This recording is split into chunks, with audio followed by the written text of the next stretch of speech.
Ladies and gentlemen, boys and girls, children of suspect internet history, welcome to Holla If You Hear Me. This is the weekly podcast, our Wednesday podcast for the weekly results of SmackDown and Raw. And this week with a special feature for Backlash as well, where we go over our predictions and the results of that show as well. With me tonight, we have Fraz and we have Dirty Dave. I'm Andy, and let's get into it. But first of all, boys, how was your week? How was the week in wrestling? What are we thinking? Very good. Very good. No hash browns this week. Lots of lamber. As you can see, I'm repping the Jamaica today because I had a patty at work. Not really much to report. Just enjoyed a lot of wrestling. It is an action-packed wrestling weekend, wasn't it? SmackDown, Backlash, and Raw. Some of them seem like ages ago. Some of them seem like only yesterday. But plenty to talk about. Plenty. Plenty. I love how Dave's got his pen handy and ready. Oh. Wait, Dave, you not got any historian facts this week? Do you remember? I am the old school person here. You're lucky I'm not carving it into stone. This is true. Looking like Stephen A. Smith or Charles Barkley or Shaq in the wrestling realm. Every week I'll aim to hit people with something old that these youngsters don't understand. Like I'll bust out a corded telephone or something like that. You know, a home phone or. Yeah, Dave E. Dangerously, you mean? Exactly. Yes, that is exactly it. I will go back. I will bring back the 80s yuppie. That is what I will do. So, have we got any new facts? Anything that we 28 years to go today or yesterday or whenever it was? I've got one, Dave. Actually, I do. I actually have a couple because I didn't know how brave I was going to be with them and how many I was going to do, but. I'll do a couple of quick ones. So on this day in 1989, Hacksaw Jim Duggan became King Hacksaw Jim Duggan. Yeah, because this links into a video that we're going to do very soon, people. So keep watching. We're going to do a best of King of the Ring winners. But this was a little bit different. This was the King gimmick, where you didn't have to be the King of the Ring. So Hacksaw beat King Haku for it. He eventually lost it to Randy Savage, who was called Macho King, and then they stopped doing the King gimmick. Macho King never defended it. It just stayed with him from 1989 till 1991. But yeah, so there's one beautiful fact for you. And another fantastic fact is that yesterday in 1997, in your house, cold day in hell. I know Fraz remembers it because it was Ken Shamrock's first official match in the WWE in a submission match against Vader. He actually broke Vader's nose. Ahmed Johnson in the first pay-per-view gauntlet match took on all three members of the Nation of Domination. If he won, they'd disband. He beat Savio Vega, he beat Crush, but he couldn't beat Farouk. So the Nation stayed together. And Stone Cold Steve Austin, because it was a cold day in hell, took on The Undertaker for the WWF title, got distracted by the Hart Foundation and Brian Pillman, and The Undertaker reversed the Tombstone. That's right, you heard that right. And tombstoned Austin and retained the title. So there you go. Something from 1989 and something from 1997. See, no good can come from Bret Hart. He's always ruining wrestling. He's ruining Stone Cold's title matches. He's just a dick. I can't believe you guys still like the cunt. He's such an ass. If it makes you feel better, I'm wearing pink tonight just for you. Oh. But also, if it makes you feel better, Bret Hart was in a wheelchair during that segment as well. So well, I mean, I'm not. Yeah, he was. I'm not going to say anything about that. I'm not going to be an ableist motherfucker, but I will say that, screw Bret Hart still. So there you go. A couple of fantastic bits of history from this week from the 80s and the 90s. Beautiful. Farrad, anything factual you'd like to contribute? Anything new? Anything going on with you, boy? Yeah. Actually, disaster has struck in the Youssef household. Oh no! Out of red wine.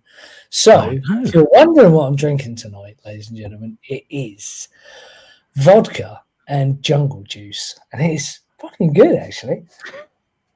I'm slightly worried because we're having lots of conversations on social media these days about gorillas. and you're referencing jungle juice in your drink. Are you not and in a Jamaican? I'm you... not making them leap. I'm just saying he's wearing a Jamaican top, talking about jungle juice. I just think Fraz found a way to make peace with the gorilla, and it wasn't, it wasn't PC. It was anyway, you insinuate that I did not have sexual relations with any gorilla. Okay, it was just a hand job. Okay, so Andy, wow. Right, okay. Do you want to kick off the rails like crazy? Right, straight out of the station, we've gone off the rails. Right, let's get back on.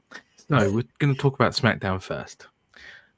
Show opens. Priest and LA Knight bump into each other in the backstage area, doing the whole "I don't like you, but let's team up anyway" shtick. They agreed to get through the night, barely, really, and then that obviously cold cuts to the first match, which was surprise, surprise on SmackDown, a tag team match, which there were plenty of on SmackDown. LA Knight and Damian Priest versus Solo Sikoa and Jacob Fatu. Starts with Solo cheap shot and Priest. Priest and Knight keep tagging themselves in blind behind the other's back, arguing like a little married couple. Jacob's an absolute monster. Solo's throwing Samoan drops left and right, and Knight is taking a beating on the outside. Leading up to the finish, where Knight hits his BFT, the blunt force trauma on Solo, after dodging a Samoan spike, and Knight and Damian Priest pick up the dub. And then obviously they have a little handbags at dawn scrap after the match, and Jacob comes in and dominates and clears them all out. Then everyone's favourite Scotsman turns up and claymores everyone in the goddamn head and stands tall like a beautiful, hairy Scottish beast. Love Drew. Absolutely love Drew. He is the man. Good match. Anyone see it? Saw it, yeah. It was a tag match to open this whole Fatal 4-Way. The entire US title scene has opened the last 3 SmackDowns, I think now, and it's just like, okay, change it up a bit, boys. Let's get some variety in the show, because I'll get into it later with me and SmackDown. In fact, me and the whole WWE at the moment, but they need to get out of this mid. Where is it? They're at like Southern Loop. It's not even Southern Loop. Where are they? Where was this? This was Dayton, Ohio. Midwest mediocrity. And that's not me hating on the Midwest. It's just nobody turns up to these shows and wants to do anything. They're all just sitting on their hands. I think, Andy, you the fact that you subconsciously link to Bret Hart is incredible, because Dayton, Ohio is where he won the 1993 King of the Ring. So that's really why you hated SmackDown. Let's just be honest.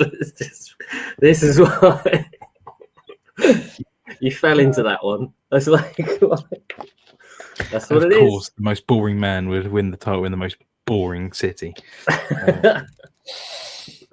Yeah. I'll talk about these 4 or 5 wrestlers maybe at the end of the review, but I'm really enjoying it. I think it's one of the best parts of SmackDown, if not the best part of SmackDown. I think I agree. Every time they're in the ring, they cook, don't they? They don't really have a bad match. Some of the promos are a bit dull, and it is a bit predictable, but yeah, well, we can pick it up later on.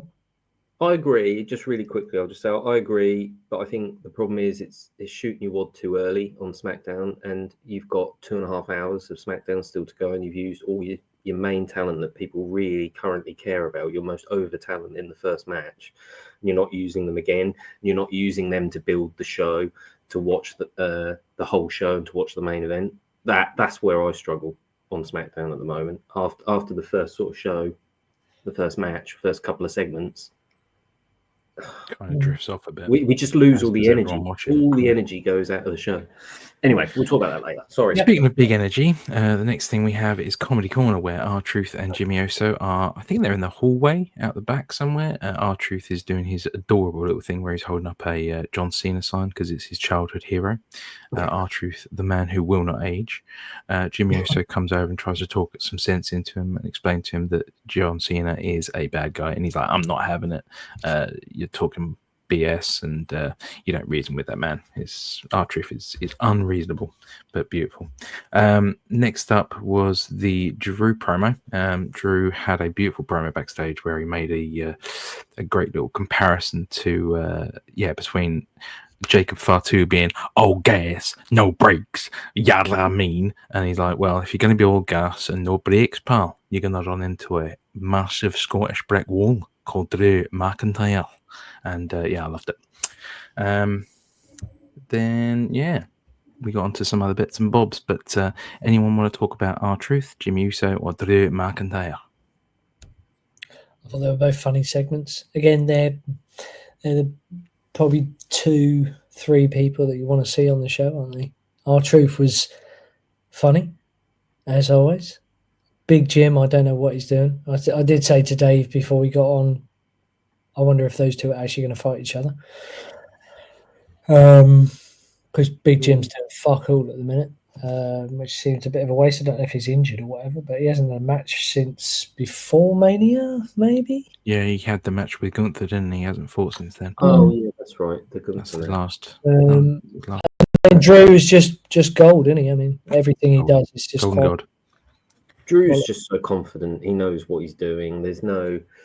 he just makes it work now. This WWE, this version of WWE works for him. It's not overly scripted for him. They trust him. He can do a promo. He can do what he wants. It's just been great for 18 months. I think he's on the verge of doing a turn completed, but like an organic turn, because I think people are just starting to be a bit like us, just respecting the contribution, respecting the effort, and respecting the athleticism of Drew McIntyre, and the fact that he just kicks people's heads in. And he's kind of cool. He's just cool. He was right pretty much the whole way through the CM Punk feud, and he's just a dude. And like, okay, so you're going to have someone come back and beat Cena. It's not going to be Drew, but it could very easily be the one after that. So I think within the next sort of year to 18 months, Drew will be the WWE champion going forward for at least a while. Yeah, I mean, naturally, organically turning, there's lots of stuff happening on both brands. So who knows where we be this time next year. But, definite Rumble winner contender, I think. Oh, yeah, definitely. Yeah.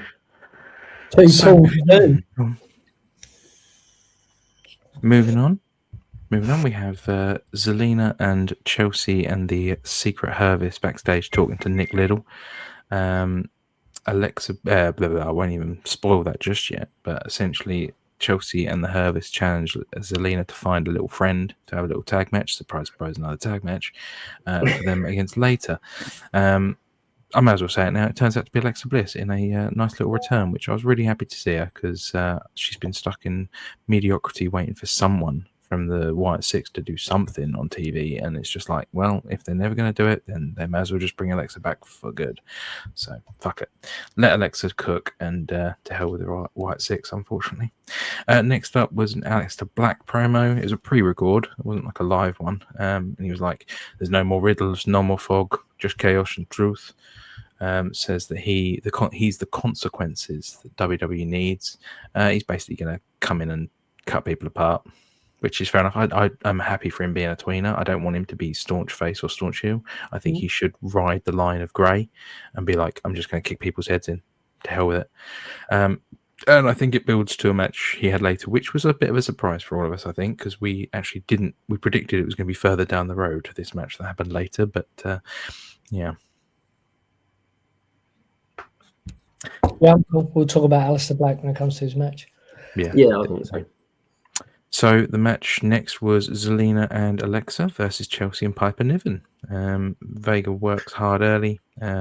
Bliss gets in the hot tag and goes a bit crazy. Am I right in thinking Piper eats a Meteora? Did she eat on the outside, or was that on the inside? I can't recall. I think there was a pretty gnarly bump somewhere. Bliss... Alexa ends up winning the match with the Sister Abigail DDT, with a nice little callback to her friend Bray. Rip. And then they get the win. Bliss looked good, back in the mix. Hope Creative don't forget about her by next Friday, and she doesn't spend another 3 months on the sidelines. A little bit of lucha beef backstage after that. Santos bumps into Phoenix and tells him to shut it. And Berto and Angel jump him. Andrade checks on the lucha bro tag thing coming up. So yeah, it was a bit of a throwaway thing, but the important part of the story beat wise was Escobar and Angel and Berto attacking Phoenix and Andrade, the legend that is Andrade. I'm loving Andrade at the moment. All of his work is excellent, and him saving Phoenix at the end. Yeah, I agree. I agree with you. I think Andrade's quality is so crisp, amazing in the ring. Deserves more pops, deserves more energy. Hope he gets there, but yeah, awesome. As if by magic, it and not even remotely linked to the situation whatsoever. It's a Charlotte promo, completely unconnected, given their recent history, Charlotte and Andrade. She comes out and says, I'll be honest with you, Dave, I know obviously you love Charlotte, and I'm not such a big fan of Charlotte, and I like Becky and you hate Becky. I thought she looked fucking brilliant on Friday. I thought she looked $1 million and looked and sounded and she carried herself with such a cool air, and I respect it. So I think once she knows what rules she's playing by, she's really good. So when she is full on heel, she's really good. When she's full on face, I think she's really good. I think the in between bit she struggles with. Yeah, she doesn't. She can't naturally. I think she's a natural heel. I think she's a more natural heel. Yeah. But for sure. But you can tell when she's in between, when the storyline isn't fully there yet, and she's leading the crowd on. You can tell it's almost like she's not as confident. Me and Fraz were talking about this earlier, but I do think once she's set her stall out and she's face or she's heel, she goes for it. And I do appreciate her ability. Yes, you're right. She said that her Mania match was the greatest match on the card, which it objectively wasn't. The crowd doesn't care, so she yells louder. Jade comes. Basically, they went through a whole, if you disrespect me, I'm just going to leave Ohio, and everyone was like, all right, cool. Jade come out, Mangill walked out and confronted her and told her to get to the back of the line and whatnot. So next up was Mangill versus Nia Jax in a toilet break for some, a moment for others. Started off strong. Jade hit the Samoan drop, which was quite impressive, and a decent looking frog splash, I thought, as it goes. But she misses her finisher, the Jaded. Naomi starts scrapping on the outside with Tiffy, who had come out to join commentary. Well, she hadn't even joined commentary. She just came out to watch. But Naomi attacks her in her Owen Hart gear. This causes Mangill to get distracted, even though she had Jax beaten dead to rights. I don't know why she stopped smashing up Jax and paid attention to Naomi. It's one of my pet peeves when it comes to wrestlers. But Jax came back and hit a Bonzo drop and got the dub. Jade looks strong in defeat, which is probably the plan, because obviously Jade is the new Roman Reigns. Got to make her look strong, got to make her look good. But yeah, I thought it was an okay match. It was one of the few non-tag matches on the card, so that's a start. But yeah, I'm assuming, Fraz, you probably didn't see this match. No, I did. It's actually one of my takeaways from SmackDown this week, the women's division. I will talk. I'm quite happy to listen to you go through this report, and I will talk to you all you want about Mangill and Nia Jax. Oh, I can't wait. Well, I'm more than happy to hear what you've got to say about Mangill and Nia Jax now, boy. No. It's because it's one of my hot takes from SmackDown. That's the whole point. Okay. We'll do the recap, and then I'll give you my takes from SmackDown this week. The women have gotten on to Fraz's hot takes this week. Wow. Pigs are flying and cats chase dogs. Right. The Street Profits talk about their TLC war. They're battered up, but they're proud. And then Fraxiom interrupt and say they want a shot of the belts. I don't know if this is anyone else's hot take, but we'll cover it later. I'm of the opinion it's a little bit too early for these to be interacting, but hey. Little does his best Teddy Long impression and books a match. Non-title, but good vibes all round. Fraxiom versus Street Profits. Ford's ribs are held together with tape and faith, but the action is electric. Fraxiom hit all the flashy stuff, Spanish Fly, Phoenix Splash, etc., and they get a big win over the Street Profits. Obviously, the Profits are somewhat injured, so I guess there is that to fall back on. But obviously, I don't think it's a hot take to say that Fraxiom are really lighting up the SmackDown tag division at the minute. I think it's going really well. There's a little confrontation later on, which was quite cool, where DIY looked absolutely monstrous. They attacked them. Well, so basically, Fraxiom approach Motor City Machine Guns backstage, and the Machine Guns are like, "Hey, you're doing pretty well," blah, blah, blah. And then DIY just jump them and beat the snot out of both of them, both teams. And that's brilliant. But yeah, I thought the match was pretty good. The post match was good. Yeah, It was good. sure. It was all good. We've lost Fraz. He's been replaced by Mean Gene Okerlund. Well, it's because he can't be objective when he talks about Fraxiom. He went for a lighter. I get you. I agree with you. I'm interested that it's happening early because we've said quite a bit that tag teams can get hot quick and die. Mm-hmm. But I think what they might have done is tease this, and then Street Profits will kind of hide from them for a little while. Maybe. Oh yeah, you beat us when we were injured, but you've got to work your way up to us and all this kind of stuff. And they'll sort of swerve them, maybe not too dissimilar to the New Day on Raw, but yeah, I just can't see him losing the titles just yet. But I also don't want Fraxiom to win them too soon because I do generally think that's the kiss of death, win that title too soon. But not only that, I think it would also let's say, for example, Fraxiom run through the entire tag division. Doesn't make the tag division look strong. It makes them look really fucking weak. That a brand new team come out from NXT. Okay, they're not brand new, but they are new to the main roster. Yeah. Come up from NXT and just run roughshod through 3 established teams, 5 really. When you think about everyone involved, the Angel Umberto and the Pretty Deadly Boys, and now these 3 teams, if they're just going to run through everyone, it makes that entire tag division look fucking bun, and it's just not the way to go. No, they need to have some adversity. Yeah, which is why I think very interesting, Andrew and David. I love the hate on Fraxiom. Or could it just make them be that fucking great? My hot take this week is we have lived off. Yeah, I said to you last week, do you strap a rocket or do you just slow them down? Clearly, they're going to strap a rocket to them. I don't think it makes the other teams look weak. NXT, they were champs for what, a year? They have been touted in some circles, not saying names at all, not the Youssef household, as the best tag team out there at the moment in professional wrestling. So if they're going to step up and you're going to go, right, okay, we're going to run through everyone, let's do it. Didn't make the Street Profits look weak at all. Yeah, they beat them clean. They are incredible. They forget strapping a rocket. They've got bloody the whole of SpaceX attached to their back. They're going to the moon. And it's all because of Nathan Frazier's pacing in matches. And Axiom's timing. They are brilliant. The finish of the match was pure art. Yeah. Chef kiss. I mean, I can't speak for Andy, so you can retort in a sec, Andy. But I mean, for me, I'm not dissing Fraxiom. Far from it. I just don't want them to be hit with the curse of, oh, you've won the tag titles, and then it's down the toilet from there, which has happened on SmackDown for what, 10 years? But they're not Motor City Machine Guns, are they? No, but that's just one example. There's billions. Okay, well, you can go for the billions. I'm quite happy for them to get this push, win the titles, and we'll see, won't we?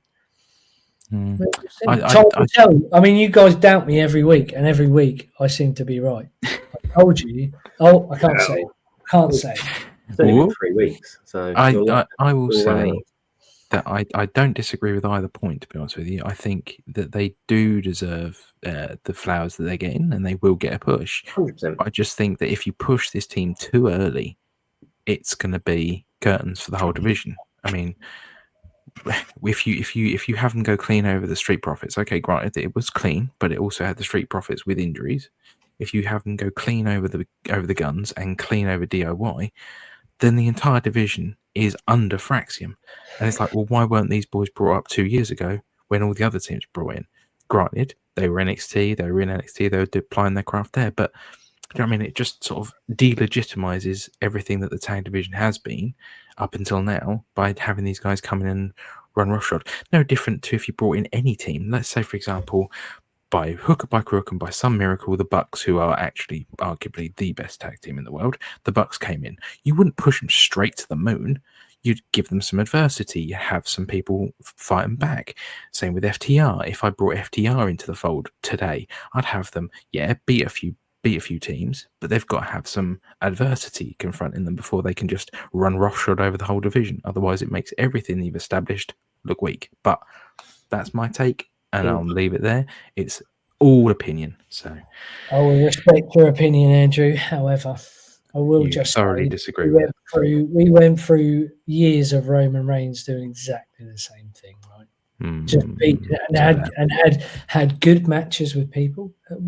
Fraxiom haven't had a bad match yet. They don't. The other teams don't look weak. They look good. They're good matches. Maybe they're just that good. Moving on. Fair argument.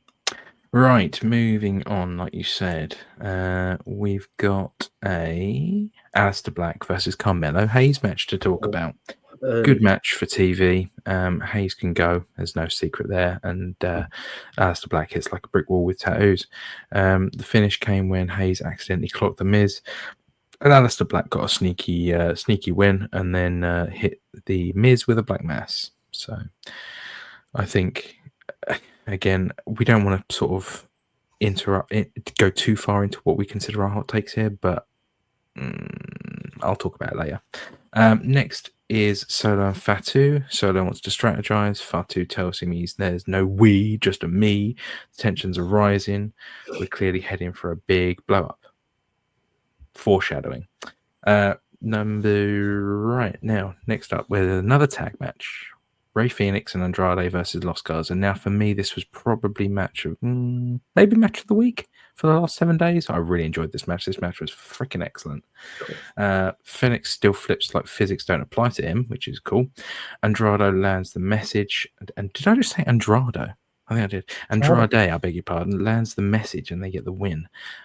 Berto's finally starting to turn on Santos post-match. There's a bit of a fracas between them, and Angel was just sort of stuck in the middle, not sure which way to turn. But Berto's starting to look pretty mustard. Yes, as I said, Instagram account fire.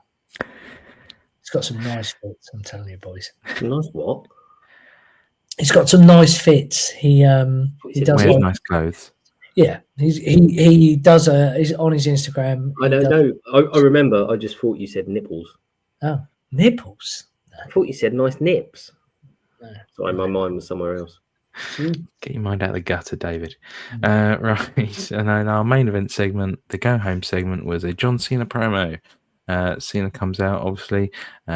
Very, very, very simple, non-entertaining entrance and goes full-on goat mode. He calls over what's his name Nash again to do his alternate intro with the thing, which I think is fucking brilliant. Calls Orton lazy, says he brings up the Orton drug test from 2006, which was funny. Drops a little mic bomb. Little pipe bomb. Tomorrow our childhood dies. Then there's a fake out attack. Now it's not clear as to whether or not it was Randy who sent the fake Randy into the ring to get beaten up, or if it's Cena pulling a mini Brett sort of situation. But he hits an AA to a tiny version of RKO and then gets RKO'd by the real Randy Orton to close out the show. Hot way to end it. Backlash at that point was locked and loaded, as if it was a foreshadowing to the main event. How do we find SmackDown? I thought it was a good card, heavy on the tag matches and dead crowd. Dead crowd, yeah. Yeah. I'd agree. Repeat, wasn't there? My hot take for the women was Mangill is eating up these strong in defeat losses like their protein bars, and essentially Nia Jax winning.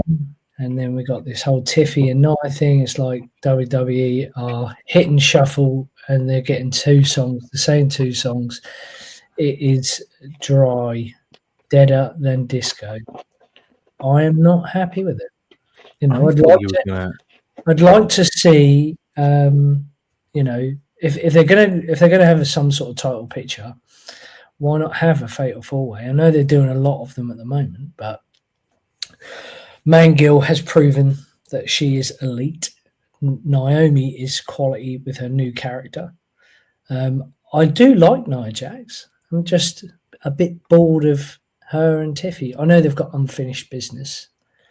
However, they could just mix it up. If you look at the women's division on Raw, it's cool.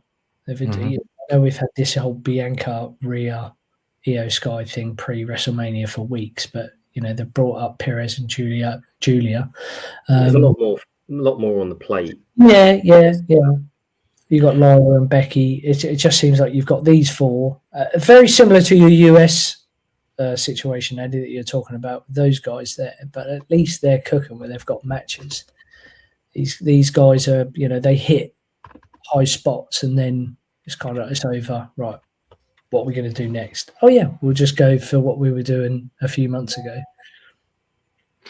And as the main event, or pre-main event, it was a main event last week, wasn't it? Yes, it was. Yeah, week before. Yeah, it's just a bit boring. I thought when you said your hot take was going to involve the women, I thought you could be positive about them. I didn't know you were going to shit on them. I mean, you're not shitting on them. You're being very constructive in your approach, and I appreciate that. But I really thought when you said they were going to be in your hot takes, I was like, Fraz enjoying women's wrestling. Hello. But yeah, no, I kind of agree. I do agree. I think, to be honest with you, going back to what you said about Julia and Roxy on Raw, why did they waste Steph Fakir on Raw for like 2 weeks? Why couldn't she have gone to SmackDown and mixed it up with the girls on SmackDown? That would have made more sense to me. Move her up, move Geordie Grace up as well. If you'd thrown Jordan Grace in with Jay Cargill, 2 absolute muscle mummies, we're talking money. But that's a take. So I suppose it's difficult to know where we're going with the storyline. But I think for me, if I try not to, this isn't a critique on either of you two, but I think if I try and be objective and go, right, I'm not going to worry about where we're going with the story. Let's just think about what I saw and how I didn't think it worked. And my hot take from SmackDown echoes from last week that there's no energy because I think it's all booked in the wrong order. I think Cena and Orton should have been the first segment. I think the tag match, the US title tag match type situation should have been at the end. And there should have been build-up backstage segments to that. What's the point? The backstage segments we got were after the tag match. And I don't know. I just think it was a bit backwards. I think the same with the women's situation. They're trying to build these women. They're sort of giving them to us every week. But we only really get their match. You get one little backstage segment. Where if there's 4 women involved, there needs to be a bit of, maybe who can you trust here? Who can you trust there? A bit of backstabbing, bit of bitchy backstabbing, couple of extra backstage comments that build through the show. I just find SmackDown really disjointed, and I think it peaks and troughs far too much, and I just don't think there's enough on SmackDown with the way they format it to make me want to watch it from start to finish. Cena and Orton did nothing throughout the show. There's a little comedy corner with Truth, but that was after the first tag match. I've still got to wait 2 hours before I see Cena and Orton, and they're not even going to talk. It's just going to be an RKO, which is fine. It's fine, but what's the point? Also, did you notice you stood tall again? Cena has not stood tall since he turned heel. He has not stood tall in any Raw or SmackDown since Elimination Chamber. He's always looked like a chump, except for the PLEs. Well, that's a spoiler for what's going to come up next. My hot take for the week, I'll be honest with you, was just quite literally the fact that Aleister Black and Carmelo Hayes shouldn't have fought yet. That was my hot take for the week. I don't think they should be fighting yet. I think that's too good a match to waste on a SmackDown straight after he's beaten The Miz. Like, you can send Aleister back away again for a couple of weeks and not have him featured until maybe like a Money in the Bank qualifier, and then Carmelo gets in through the back door, and then they have a little moment at Money in the Bank, and then build towards SummerSlam or something like that. That's how I perhaps would have looked at it. But maybe they've got bigger plans for him, though. I do agree. We all agreed, didn't we, that we thought they'd fight a little bit later on. However, the match didn't make Carmelo look weak. Didn't he win? No, he didn't look weak. No. So, there was no harm, no foul in that. Apologies, I'm just having a drink. Yeah, I'm just doing some drink admin as well, just filling up my bottle. But yeah, shall we move on? Yeah, absolutely. I'm going to bring up the all-important scores on the doors. Here we go. On the doors, yeah. I can't wait to see. So for those of you who did watch our stream for from last week when we did our Backlash predictions, we each made some predictions based on what we thought was going to happen during the show, and here they are. If we And can, if you Can you didn't- read that, Andy, or do I need to? Do you want to get glasses? I've got. I'll make my screen bigger, big man. That'll be fine. There we go. There we go. And just on that, if you didn't watch our video, go back and watch it because it's definitely pause the worth it. video now. Go back and watch the video we did last week because it was good, and then come back to this point in this video and watch it from here onwards. 100%. So, and if needs be, watch every video multiple times because that would be great. Yep. And you can also like, share, subscribe, comment on any of the dross that we've just talked about on SmackDown. And if you agree with me that Fraxiom is the greatest tag team in the world, Yeah, I'm then actually do it. I'm actually quite upset. I haven't really been abused much yet, commentary wise. So come on, Apparently I have been. I'm up for a fight, people. Come on.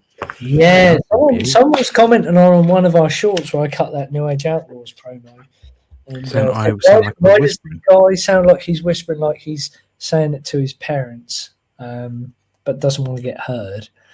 I thought they were talking about me there. You did come to my defense, Andy, in that. I appreciate it. Well, I Anyway, thought your rendition was pretty much spot on for Rody Dogue, but there we are. But anyway, moving on. So we're going to talk about Backlash, and as you can see, we have got our prediction scores on the doors. Backlash itself, old school in your house style feel, shorter card. It was a 3-hour card, 5 matches booked.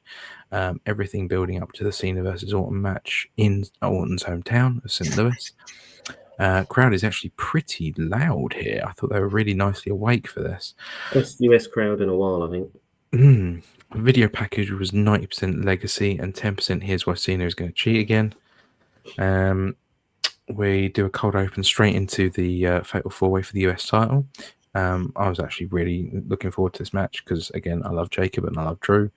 I can take or leave Gay Taker and LA Knight, but that's just my own personal preference. The crowd was into this from the bell, chanting for Fatu like he's already headlined SummerSlam, which may well be a case. Possibly even Money in the Bank. Who knows? Depends what happens with what else they've got going on.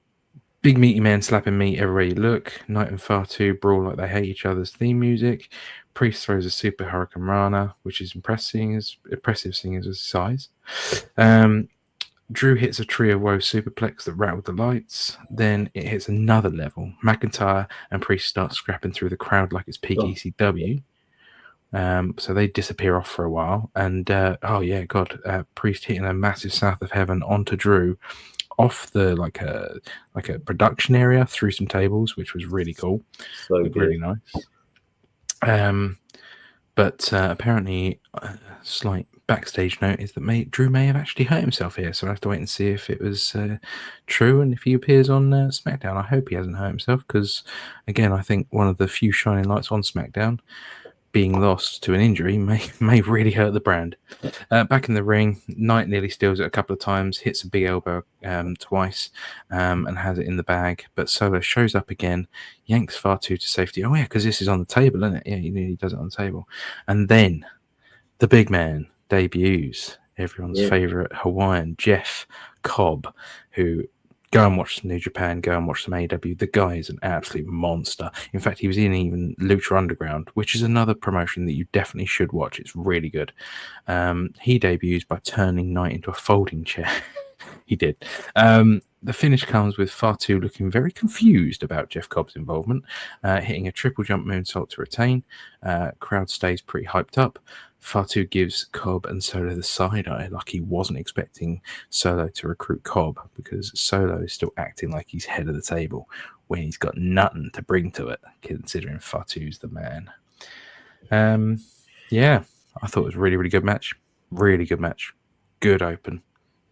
it was magic. Yeah, it was my match of the night. To be fair. Yeah, same here. I mean, being an old school guy, I was a bit nervous because it was spot heavy, but I mean, that's just how it is now. But I mean, I have to say, what a match. And not just because I got the prediction completely spot on. I thought Jeff Cobb looks like Rhino to me. Ledge, very, very interesting how this is going to work. But I think Solo's starting something new here. This is how he brought Jacob Fatu in, and he's brought Jeff Cobb in exactly the same way. So this is a little bit like, hey, I made you, I'm going to break you, or I made you like this, and I can make someone else like this, and we can be better. So be interesting to see where that goes. But yeah, I mean, take nothing away from those four. That was a great opening match. Main event anywhere in it. It is indeed. Yeah, I was surprised at how over LA Knight was. I stayed Oh, up you just caught on. What? You hate this guy, and you've only just caught on to the fact that No, we've I been don't. telling you for a year that he's over as fuck, and you're like, nah, he's dog shit, he's dog shit. No, but he's not. The crowd were really into him, considering the other entrances on the Oh yeah, no, I agree. Like out of the four, he's not the most popular, is he? But the crowd were really into him. Whether that is because of his stupid catchphrase, Yeah. dog shit, yeah. Hang on. Just do it properly. LA Knight. Yeah. No, absolutely not. But anyway, Well, we tried. I don't know too much about Jeff Cobb. He does look like Rhino. It is going to be interesting. I can't remember. I might have said to one of you two that he Solo maybe is sick and tired of trusting his family, and he's going to start some kind of bloodline 2.0 or a nation of domination type thing going. Yeah. With let's not pretend that the Tongans are anything to do with the Samoan dynasty. They're not. Exactly. The two boys are Haku's kids, and Haku is maybe a blood brother of Tonga Kid. I'm not sure. They're related, but it's not. You know, do you remember relation in the same way that Maivia and Anawati is, isn't it? Yeah, it's not a relation. It's a blood brothership. Tomato. Yeah. I mean, they're all involved, but yes, for the argument of the storyline, you could put them in or out, and it would make perfect sense. Yeah. So it's going to be interesting, and we have talked about how it lacks energy. SmackDown. Well, this could be the shot in the arm. Well, you need more of these guys. Don't keep putting them on in their first match, and then they need to be on throughout the show, and they need to be the focus to build to the main event to keep me watching the show. That's exactly what we need. We need more of them. Less LA, more Drew, more Jacob, more Jeff Cobb. Well, and I will just add, I did thoroughly enjoy Mr. Priest in this match as well. I'm all in for another feud between those two. I know I've just been hammering WWE creative for sticking Nia Jax and Tiffy back together, but I'm all for Priest and Drew again. And that leads us on. I think the fact they had such a great match at Mania helps, because they really did bring it. Yeah. Anyway, moving on to our second match of the card. Lyra Valkyria and Becky Lynch. Dave, it's your favourite for the Women's Intercontinental Championship. Crowd were quiet for the first few minutes. I did think that Lyra got quite a good pop coming out. She's starting to get a little bit over through the promo work that they're doing. She's coming across a lot better than Becky. Becky's fucking dead. But this built slowly.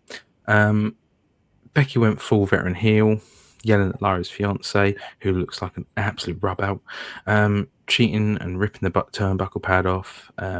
Lyra, I thought that as well. Lyra might have broken her nose towards the end of the match during a bit of a sort of weird struggle, but she started sort of holding her nose a lot.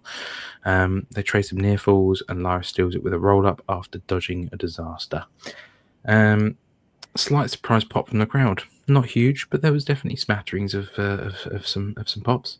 And then immediately, as soon as the ref's hands come down for a 3 and Lyra lets go, Becky just beats this crap out of her. And to keep that going. And then again, foreshadowing to Raw when Becky came out again. But I think Lyra's prepped for good things, prepped for big things. I don't see her retaining the title much longer, but I do think Bayley's going to have something to do with Becky come SummerSlam. Yeah. Surprised at the result. I think we all, Andy didn't. What do we have down? Oh, look at that. I booked it. I booked it via DQ. Do I still get the point? Not really. No, not really. Half you get half a point. Yeah, you get half a point for that. Or we get a point per square, whichever. So it's up to you. I either got 2 points and Andy got 1, or we get half points. Up to you. 2 points and 1. Let's do that. Keep it easy. Yeah, keep it simple. Half sounds terrible, doesn't it? But yeah, I was surprised Becky lost. It just goes to show the faith they have in Lyra. But other than that, just not too interested in it. Like you say, Becky is. I don't know. She's got, when we talk about Raw, maybe I'll elaborate a bit more. But she's just a bit annoying at the moment. Yeah. I mean, the only danger when you have 5 sort of matches on a pay-per-view, 4 or 5 matches on a pay-per-view is, especially if you start really strong, is the second match is difficult. You know, we see that in the last sort of 10 years at WrestleMania. The second matches can sometimes be a bit of a struggle after the first one, and I think so. So I think the girls suffered a little bit from that, but also I just think there's not enough reason for me to care at the moment in either of the women. Like Becky, like you say, bit whiny. It all happened a bit fast. I mean, for me, I'd have probably had them stay as a tag team until Backlash, lose the tag titles at Backlash, and then she snaps on her. Maybe each week. It maybe each week on Raw, Becky does something. There's she pulls a funny face, or you know, she tells Lara off because she doesn't do what she wanted to do, but not enough to make you think it's gonna definitely happen. But just, you know, there's something going on there, teacher versus pupil type thing, and then boom, we finally explode at Backlash, and then away we go. But you know, hey, they've got a story, so I'm not. They have. I think it just comes down for me. Sorry to interrupt, Dave. It's just I'm not invested in the storyline. No, yeah, exactly. That's what I'm saying. Lyra is obviously very talented, and she's destined to do big things. I'm just into her. I haven't bought into the hype. Not like many women, and Becky Lynch, as I say, is slightly annoying at the moment. Well, I'm going to do exactly. The match was good. I'm going to do exactly what I did when this match started. While we're talking about it, is I'm just going to go for a week. Okay, mate. Keep talking about this match, because when I come back, I cannot wait to talk about the Intercontinental title match. Cool. I would say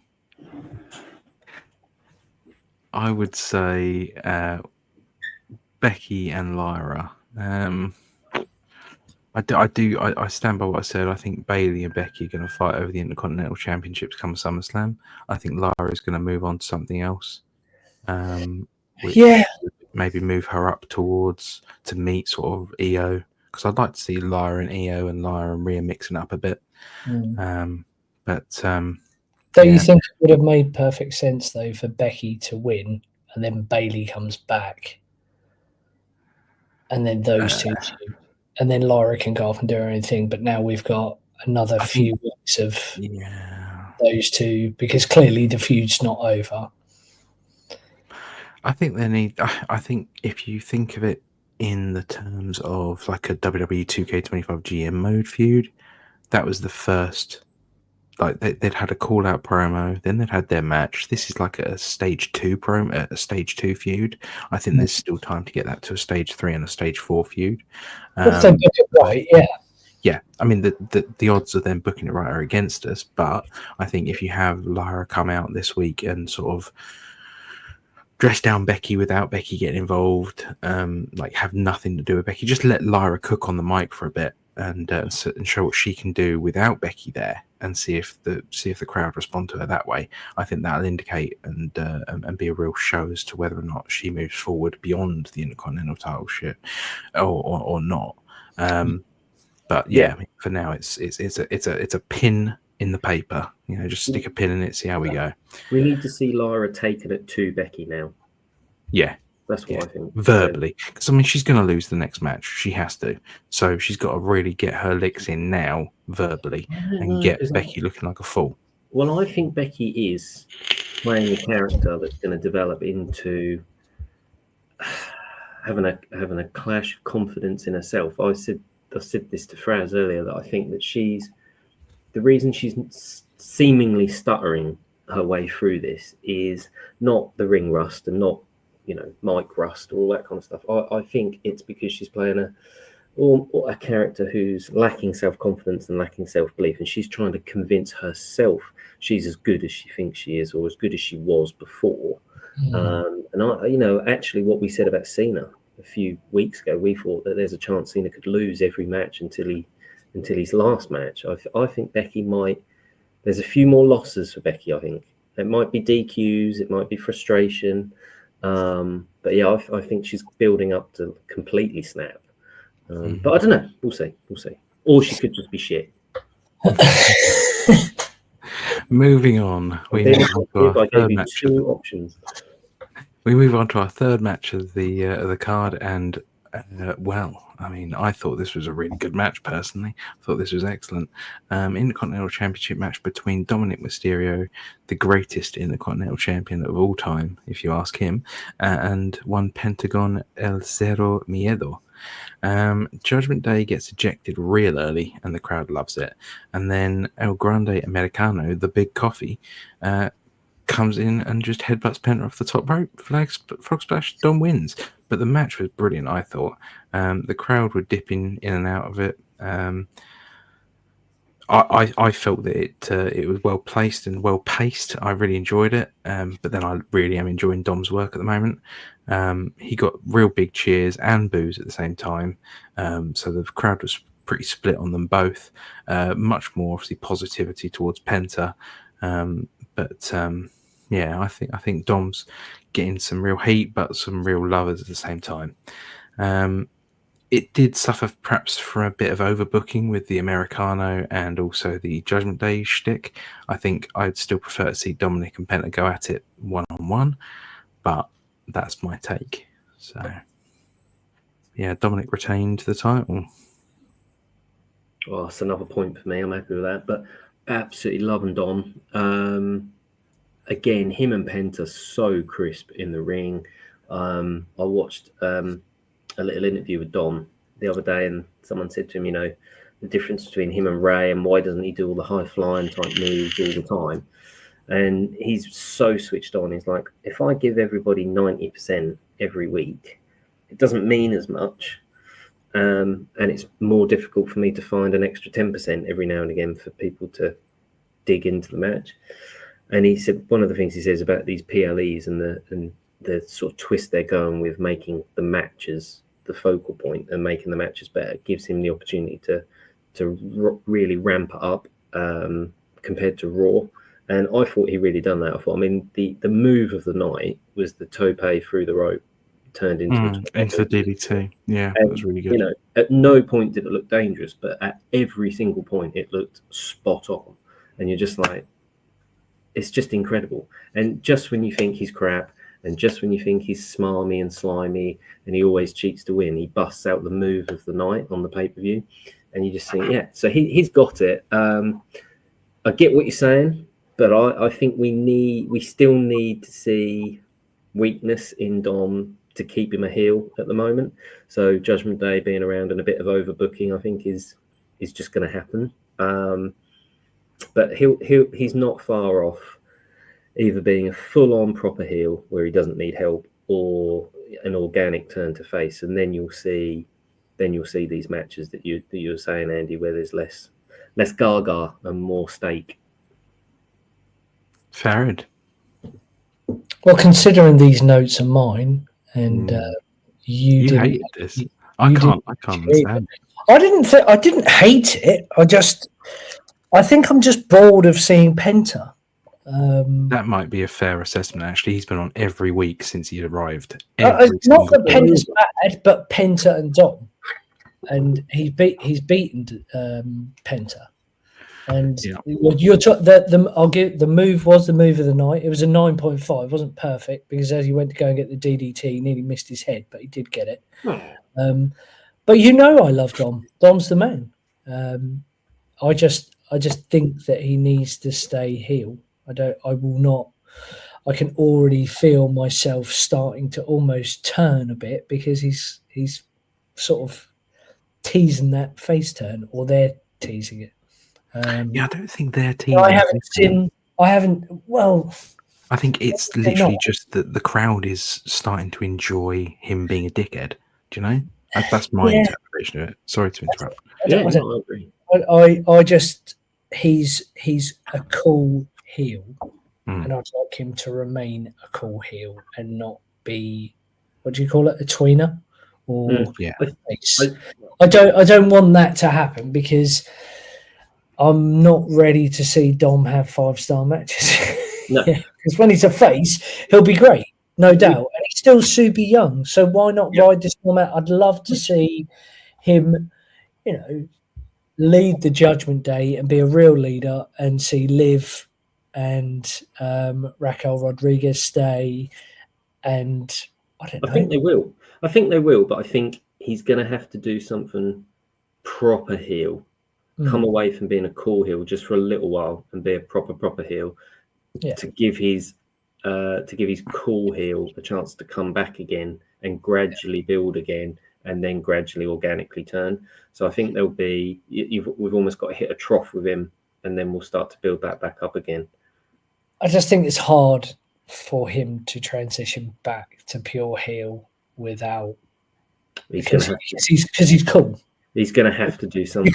You can't stop being cool. So I see it going the other way, and he will turn face. You just stop giving the fans what they want. That's how you do it. I do think there's a weird parallel though between what Dom's doing, being the cool heel, and what happened to Eddie. I think Eddie started off as part of the Radicals, and basically split away from the Radicals to join China in the same way that Dom was with Rhea, and then that split. Whereas China obviously went by the wayside, and Rhea has gone on to amazingly good things. You've got Dom echoing Eddie in that cool sort of heel Latino heat persona, and he's doing cool stuff, and he's being a dude, and it's just like eventually people are just going to start cheering for him because he's likable in his hatred, in his hatefulness, you know. So if we look at that, you're spot on, Andy. But there's one point there. Eddie didn't turn face at that point. He went back to being a pure heel. This is what I'm saying. And he didn't do anything specifically heelish, did he? He didn't like shit on someone's head. Well, he did. He turned his back on China and hit her and screwed her over for the Intercontinental title. He hit her in the back of the head with the belt, screwed her over for the title because she'd won it at SummerSlam, and won the Intercontinental title and dumped China, and obviously then gave up the Latino heat and went back to being with the Radicals for another 5 months. So this is what I'm saying. You stop giving the correct fans what they want. You be heel again, and then you build yourself back up, and that's what I see happening with Dom. Do you put him back with Rhea? Because I'll be honest with you, going on Raw, I'll come to Raw in a minute. Rhea seems to me to be sort of, I mean, like, yeah, she's doing some bits now with EO, and obviously that's going to build to an EO versus Rhea match. But I feel like Rhea's, especially with like being off last week, and she just seems a little bit treading water at the moment. But I'll come to that later. Yeah, we'll talk about that later. We digress, gentlemen. Let's get. We got things to talk about. Speaking of which, we have a Gunther and Pat McAfee match to talk about, which was actually fucking really good. Crowd was really into this, and I don't blame him. Pat came out to a really good cheer. Gunther came out and looked every bit the part of the bad guy. Michael Cole was giving it the old, I'm not going to be biased here. I'm going to be biased here. I want Pat to beat the shit out of Gunther and make him look like a cunt. But there we are. So yeah, basically Gunther and Pat McAfee was a lot more back and forth than I was ever expecting it to be. McAfee with lots of chops of his own, got chopped down like a tree from Gunther, obviously, and seeing the pictures afterwards of McAfee's chest were awful. But yeah, he gave a really, really good account of himself, and the crowd loved it. Obviously, Gunther still got the win with the sleeper after taking everything, but even gave McAfee a little kind of sort of like nod as if to say, yeah, you get my approval. And I think that got quite a bit of applause and was quite respectful. But yeah, Gunther still looks like an absolute dominant machine. But Messina del Noche. Yeah, we've got here, Fraz, you gave that a B rating. Is that correct? Yeah, I thought it was a good match. I thought it was it served its purpose in getting Gunther over as the Ubermensch super villain again. Didn't hurt McAfee. My prediction for McAfee dying was incorrect. However, he was close to it at times. We still got points for Gunther winning though, didn't we? Yeah, we got no Goldberg. And I was going to say, we all win by Goldberg not showing up, so everyone's a winner. Yeah, indeed. But I mean, again, it was a fun match. I took it for what it was. It's now closed a chapter on that story, and Gunther, as we get onto Raw, goes on to other things. Mm-hmm. on to the main event. The main event itself, John Cena versus Randy Orton. Second the bell rang, the crowd was fully behind Orton, as you'd expect, being in St. Louis. Sustained Randy chants. Cena leaned into the villain role. I think didn't he take quite a few powders and get out to the outside and whatnot. But essentially, the match turns into a referee graveyard really, really quick. Multiple bumps, table spots, 2 table spots because the first table spot went a bit awry. AAs, RKOs, and Cena cheating. Nick Liddell taking an RKO. R-Truth gets involved. In fact, Randy basically destroyed the entire 2005 Cruiserweight division in one match, which was a bit of a burial, but hey, everyone was there. Jamie Noble, the Hurricane, they were all in for it. And then, Nick Liddell taking another RKO. That's a match for SummerSlam. At one point, they might have lost the crowd a little bit. Felt like the energy dipped during the longest ref bump, but Orton hit another RKO to bring him straight back in. Cena goes heel again, planning on ruining wrestling and being unentertaining. Hits a low blow and a belt shot to win. No AA to win. Crowd booed hard at first, and then half of them kind of clapped. Yeah, I remember this. Cena sort of turned a little bit, didn't he? Sort of was doubting himself, almost a sense of self-doubt that this was the correct path, and they were obviously shouting, "Thank you, Cena," and his face was like, "Oh, okay, I'm sort of not sure what to do about this." But it was overbooked mess, and but kind of fun at the same time. Excuse me. It was a Cena Orton match. It was never going to be a 5-star Tokyo Dome classic, but it was what it was. It was overbooked to fuck, and it was entertaining, even in its lack of entertainment, if that makes sense. I get where you're going. I mean, I did think it was really good because it is a bit old school. I think on a show that had predominantly was new school. I didn't mind the fact that this one had a slower pace to it, and there was a few actual wrestling holds in it. It's not the end of the world. I think getting a cruiserweight gauntlet match halfway through was a highlight for me. Like you said, I think it was Daivari, Hurricane. Who else was there? Oh God, Jamie Noble. Jamie Noble. I mean, yes, Mercury there, I think, as well, possibly. So I like that. For me, I'm absolutely fine with it being a slower pace. These are guys that have been around for 25 years, so it's fine. I didn't need it to be spot heavy. I think we all really knew that Cena was going to win, didn't we? Me and Andy didn't. We knew. There was a very small hint of sarcasm in my voice. But I knew Cena was going to win. But I just didn't want to say it like that.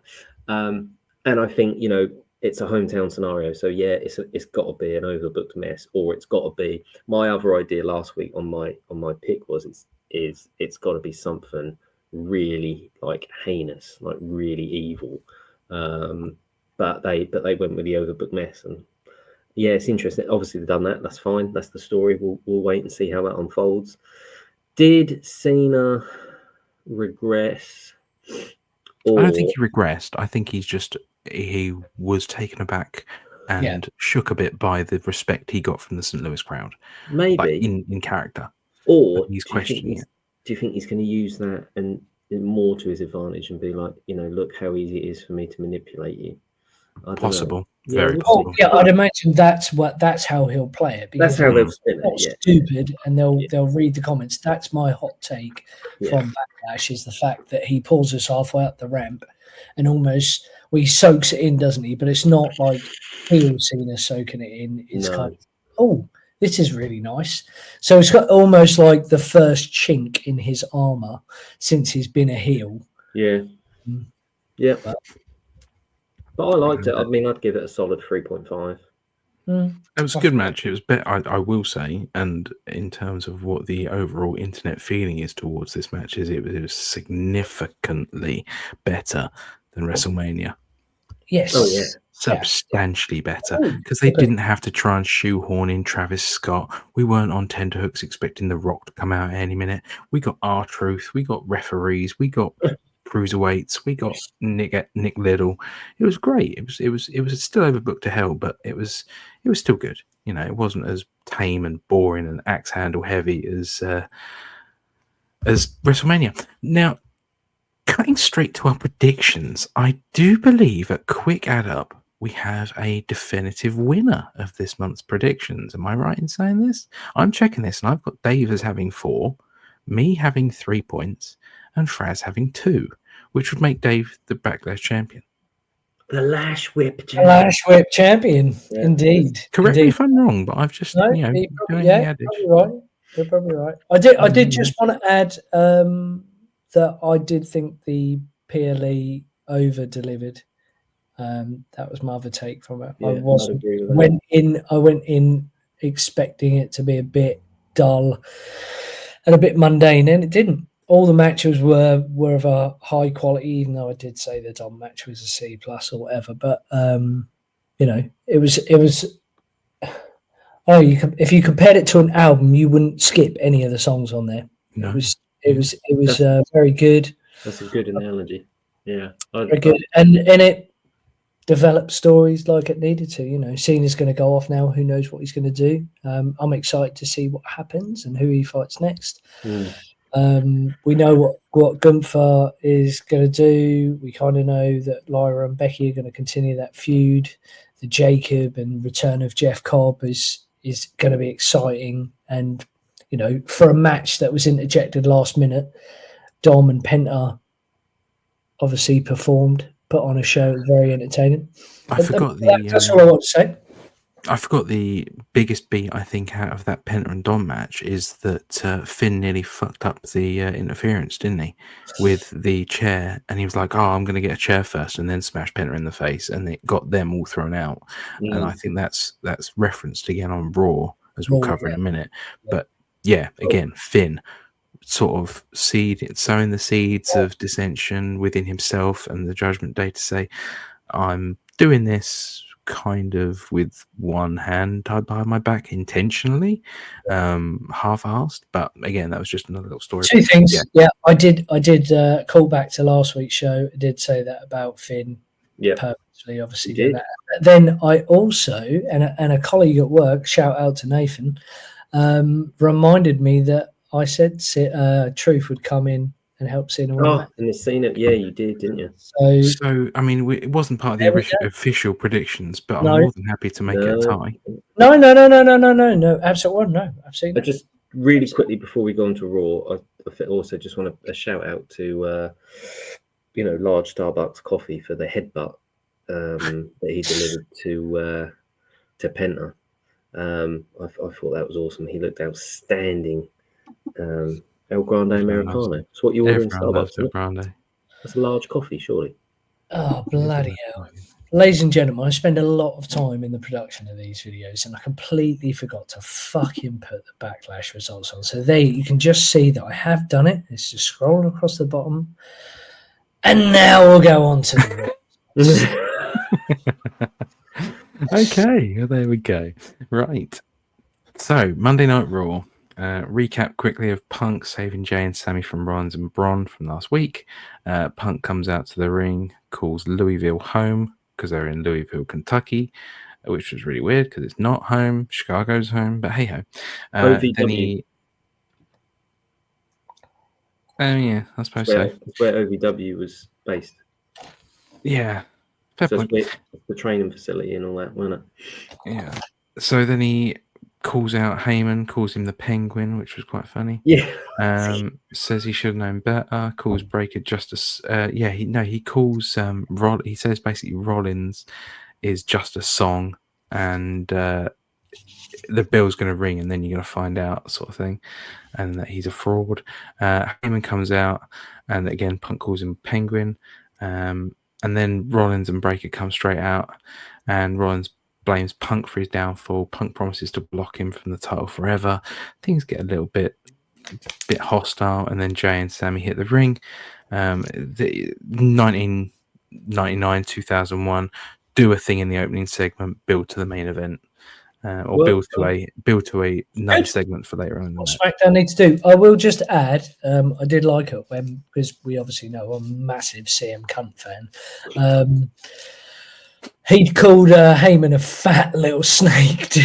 And he called him. Call him fat. It was brilliant. I think he said, and he called him a fat little snake, and then he said he can't wait to get his hands around his fat little neck. Yeah, I love the fat little because that's what I call various other people. That is that I think I might be wrong, but that's an intentional take back to when Triple H said he had a fat skinny ass about possibly skinny fat ass. Yeah, skinny fat ass or fat skinny ass. So the opening match was a match between Penta and not El Grande Americano. I do apologise. It was Chad Gable. There is absolutely no evidence to suggest that Chad Gable and Gran Americano are the same person. None at all. No large coffee. No. Gable goes for the typical against the lucha trope of trying to unmask Penta. But it gets Penta fired up and the crowd get into it. Gable turns and shouts, "Lucha Libre sucks," which was quite cool. Strong back and forth throughout the match, including a code breaker and some clean reversals. Gable looking smug as fuck, wasting time. However, he does eat. Was this? Yeah, it was. It was a Canadian. It was, but more like a. Again, I'm going to show my indie thing here. It was a Panama City destroy Panama City Sunrise or something. It was Adam Cole's finisher basically in NXT. It was a jump off the middle rope, bounce, and then hit a destroyer. Yeah, because he used someone to stand on, didn't he? Yeah. So it was basically Adam Cole's finisher from NXT, which, I mean, I'm a big Adam Cole Bebe fan, so we don't really ever get to talk about Adam Cole Bebe, and it really upsets me. But yeah, Penta's won. We can do a WWF reject show. It's not a problem. Plenty of time. Come on, you've played nice all night, gentlemen. What? Sorry. Before you retort, I just mean ex-employees. Sorry. Future endeavoured. WWE. How about we talk about how about we do a best ever Hunter and Vince fumble in the bag, shall we? Let's talk about Vince thinking that Adam Cole should be a fucking manager and that Keith Lee should be the Bearcat of all things. Yeah, no, he got a bum rush, but okay, we digress. Yes, get on with it. Raw. Right. I actually thought to fast forward this a little bit. I loved this match. I thought it was a really good opening match. And again, it's another example of what SmackDown haven't got. Because effectively on SmackDown, this would have been the second match of the show because they had a match to open the show. Whereas on Raw, we've got a reason to watch the rest of the show now with our top stars not busting a nut too soon, but telling us they're going to do it at the end of the show. So stay tuned. Fantastic. And then we go into an amazing first match, which is second segment. It goes into segment number 3 as well. I really loved it. I thought it was a really good match. And I as you said about too much Penta, possibly too much Penta and Dom maybe, but I'm loving him. He's over. He's doing really well. Again, crisp, sharp, looks good. Andy, loving it. You'll have to help me out here. Where did Penta come from? Match number 2 was followed attack.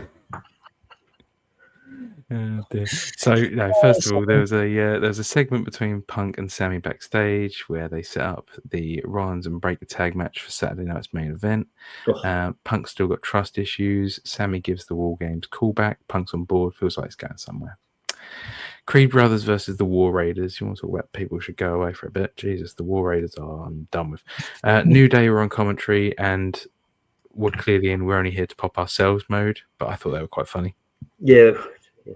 Fast, stiff, fun power shots. Brutus and Julius are incredible. They are monsters, and the things they were able to do to these fat old men was phenomenal. Crowd was pretty solid, but not wild crazy. It was a really good match. Nothing at stake. Tag divisions still a bit of an afterthought on Raw, and I would agree with that. But I do feel like the American Made are right there, ready to challenge, and have got to beat the New Day. I'm hoping Big E comes out and costs New Day the fucking titles, but I don't know how it would work with American Made, and I still think Kurt Angle should be managing American Made. Yes, yeah, I'll echo that. Pretty good nothing tag match, but yeah, I mean Team Angle for my liking. They're Great just missing that little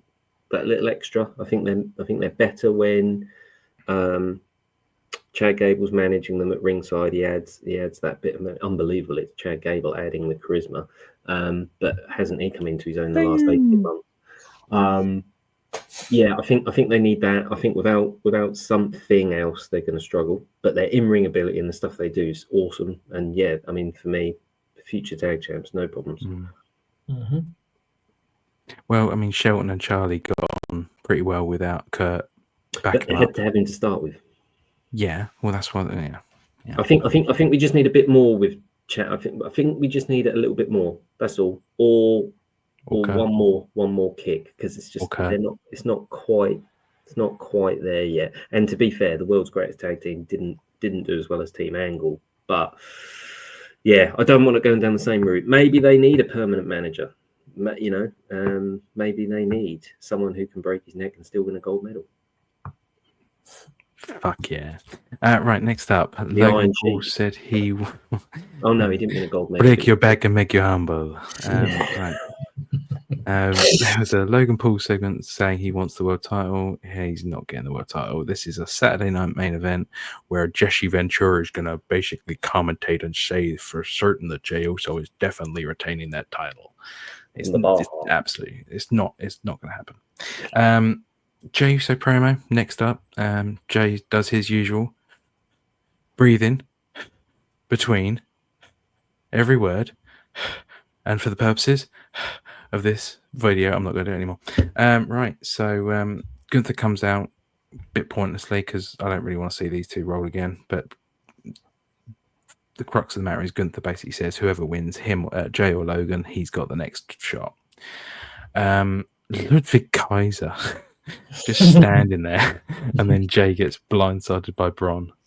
Don't like that. To be fair, Ludwig Kaiser, since he lost to Penta, has just been standing in catering, and it's just been dead. They need to put Ludwig and Gunther back together pronto. Like, just anything will do. Give him something. Now, I have to be honest with you. The next match was AJ Styles and Finn Balor. I watched this at a time when I... Can I just put... I'm really, really, really sorry to be rude. Can I just very quickly pause? I'm timing you. Go on. Right. Really quickly. This is the only thing I found wrong with Raw in terms of the formatting. And that is... it's my hot take. Jey is so over. He gets the crowd so involved and so invested that in this case, in my personal opinion, I think it damaged the next match, because the crowd were quieter than they should be. Because for me, this next match that you're about to talk about, I thought was absolutely brilliant. I thought it told a fantastic story. I thought the counters were great. I thought everything about this match made sense. But the crowd were just a bit dead because they're so heavily invested in Jey. He gets you physically involved. You get emotionally hyped up. It's a big dopamine hit and all that kind of stuff, whatever chemicals go around. Jey needs to be, whether we like Jey or not, he gets the crowd so into it and he's so over. He needs to be Austin. He needs to open the show and close the show. If he does too much in the middle of the show, he damages what follows him. No, that's a fair point. And I think unironically, the crowd needed a breather. Couldn't take a breath, a bit like Jey Uso.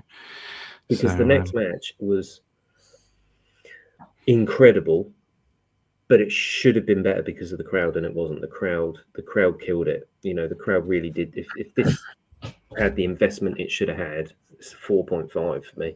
I thought the match was brilliant. Well, I fell asleep. Because of the crowd. That's not a review of the match. I genuinely, you got to remember, I won't say exactly where I was when I was watching Raw, but I wasn't in the comfort of my own bed or at home. Let's put it that way.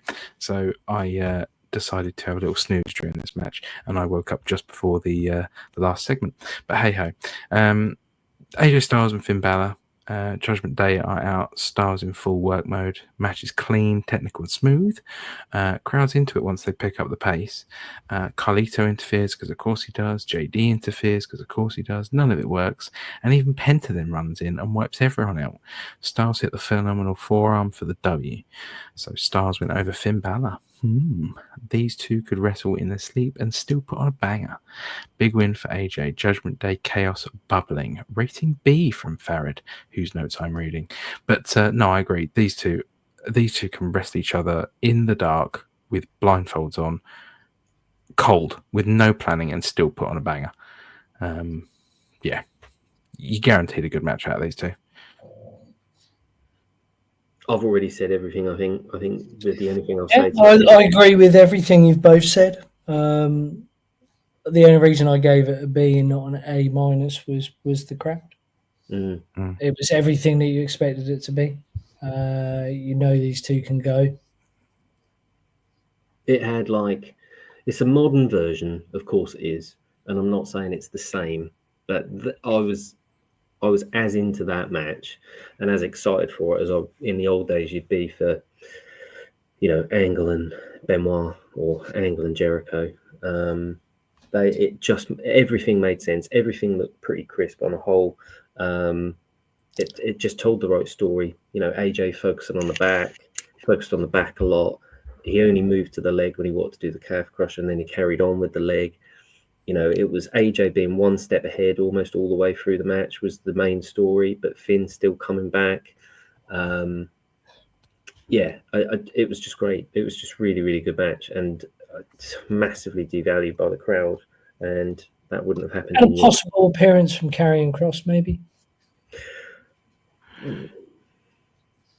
I love Kross. I think I would like Kross to have done something. I think Kross is being underutilized at the minute on Raw, but yeah. Un momento, por favor. That stupid top. I don't know what looks worse, that stupid top or Kevin Sullivan's face paint and tights. Well, I mean, the Taskmaster. What more can you say? Dungeon of Doom, Andy, if you don't know. Dungeon of Doom, yeah, back in the day. I think I've actually got. Oh my god! Carry on, but I might just have to come back to something. Well, it's fair enough. You can take a bit of a powder there, Dave, because next up we're going to be talking about Becky Lynch coming out and talking for about 5 or 10 minutes. She comes out, she sits on the top rope like a boss and tells the crowd she left because they turned on her, which is either way, and then calls them all failures, says she's done pretending. I don't know what she's pretending because she certainly didn't pretend to be a winner at Backlash. I'm exactly what they say I am, a full heel now, delivers it with venom. Crowd doesn't quite boo yet. But cold, controlled, believable. This heel turn has legs, says Farid. I was asleep. Still asleep. Boxes and work building up all the while. But yeah, no, I don't hate Becky. I quite like Becky's work, but I'm not. It just to me this smacks of exactly the same story beats as what we're getting from John Cena. I'm not entertaining. I don't want to be here. I'm not here for you anymore. It's take one story, copy, paste, and it's just like, who cares? But you said it was your promo of the night, Farad, so fair enough. I thought it was better than the Seth and Punk thing. It was different. I don't think there were many promos on Raw other than the Punk one, which sort of went off the rails a bit with the whole sort of like fat ass dude and things like that. But yeah, Becky can always put a promo over her ass. She's famous for the fact that she's a decent promo. I have not really got any reference to go by because I don't really. Yeah, I'm not invested as much as I should be. No. Next, we had a Rusev vignette. Talks about still wanting to hurt people, still having a purpose. Still a problem? Question mark. I'm looking forward to Rusev's next move. I hope it's not against Otis again or Tozawa again. I hope it's going to build to what we all expect it to be, which is Sheamus. Because I think those two boys can have a good, big, sweaty fest. A banger. If you had to compare, so the Rusev and Aleister Black came back at the same time, right? Mm-hmm. Same week. Who's had the better impact in your opinion? Ali. Aleister Black. Yeah. He's had 2 matches against prominently placed members of the past and the future of WWE. But then Rusev's beat up a fat bloke. When you do two things at once, you're almost setting yourself up to fail because you're forcing people to choose, aren't you? So someone's going to be a Janae. I just think with Rusev feuding with Otis and what they call the Alpha Academy, there's no real door to go anywhere else. Whereas with, the Miz, it's then Carmelo Hayes and then Carmelo Hayes to possibly someone else, and he's just slowly building. Did you just spend that whole time trying to find the Dungeon Family music or Taskmaster music? No. I don't know you as well as I should. But yeah, it would be interesting to see who Rusev fights next. If it is Sheamus, it'll be a good match, but again, it doesn't pique my interest because we've seen it several times. And yay, talk about him and he will appear. Not Joe Hendry, we're talking about Sheamus now. He requests a Grayson Waller match. Yeah, so I don't know if you watched Raw fully, but they fucked this up massively. Really? I think in America, they don't show... They have adverts, don't they? And over here in the UK... We don't. We just get like... They sponsor. So they had a promo with Waller and Theory. And basically, Waller says, well, I've got your back. We're all friendly. Like, I knew you would have beat him if you had time, so I've agreed for you to have a match with Sheamus next week. And then Theory turns around and says, well, actually, I've got your back. You're going to have a match with Sheamus next week. But then in America, obviously, they didn't see that part. And then they put this segment on where Sheamus walks out the back and says, well, I'd like to have Waller next week on Raw. And Pierce is like, yeah, okay, no worries. So we'd already seen that happen, but Americans haven't. So it's just it was a faux pas on their part. They didn't really think about it. But as a casual, obviously, what the fuck do I know? No, well observed there, sir. Well observed. I applaud that. That's some top that leads us nicely on to, this is where I thought the booking was shit because you've got Sheamus going up to Adam Pearce saying, I want to have a fight against Grayson Waller. And then the main event is Io Sky and Rhea Ripley against Roxanne Perez and Julia. It's definitely the first Raw, I think, in a while where the format didn't quite... The last hour, sort of, just a bit weird. Yeah. AJ and AJ and Finn might have been a better main event. AJ and Finn might have been a better main event, perhaps, but hey. I think with Rhea being the merch leader that she is, they're always going to have Rhea go on last at the moment. She's so over. Yeah. Looking absolutely $1 million again. Chef kiss. Wonderful. Sky and Perez go hard out of the gate. Julia throwing bombs. Perez gets the better of Ripley on the outside. Crowd are into it, but not super loud. But that's because they're again in the Midwest. Finish gets messy. Perez accidentally hits Julia, and Ripley drills her with a riptide. Done. Decent action, but the heel team seems ice cold. And there was a thing after the match online only where Roxy was like, "Oh, we need to regroup and we need to come back and we need to do this." And Julia just goes, "Hold up. What's with this we bullshit? We ain't no we. There is no we. There is you fucking up." Obviously, I'm paraphrasing now, adding more beats to it, and me. So I think they're going to separate these two, go their separate ways, and I'm all here for it because Julia is so far enough above better than Roxy. And I don't hate Roxy either. So they've been made. They've been in a program with the two, with the Champ or Rhea Ripley for the last 4 weeks. So they now... fans are going to consider them important and serious.